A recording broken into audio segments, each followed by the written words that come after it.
Në bujësinë e fushave, 40% e kostove të prodhimit e zënë plerat kimike si dapi, ure dhe superfosfatet. Nëse bujku tokën e tij nuk e ushqen me këto plera, atëherë rendimenti i grurit dhe mistrit do të pësojë rënje drastike. Por bujku shqiptar në këtë sezon do të prodhojë grur më të shtrenjtë se një vit më parë. Kjo pasi çmimi i plerave kimik në farmacitë bujësore është rritur me 20 deri 30%. Fermeri është detyruar të përdorë fertilizues sepse pa to bujësia nuk ka zhvillim.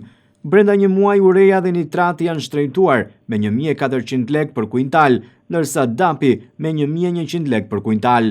Çmimet e plerave kimike janë rritur kështu ndjeshëm brenda këtij muaji. Ureja nga 5.400 lek për kuintal ka shkuar në 6.800 lek, dapi nga 8.500 lek në 9.600 lek për kuintal, ndërsa nitrati nga 4.400 lek në 5.800 lek për kuintal. Kjo rritje lidhet me zhvillimet në lindjen e mesme dhe ndikimin që ka lufta si fillim me rritjen e naftës e mandej në produktet e tjera të prodhimit. Megjithatë, duket se është era e parë që çmimi rritet kaq shpejt dhe në nivele kaq të larta. Ky shtrenjtim pritet të ketë një efekt domino në treg, pasi rritja e kostos së prodhimit për fermerët përkthehet më pas në rritje të çmimeve për konsumatorët në tregun e pakicës.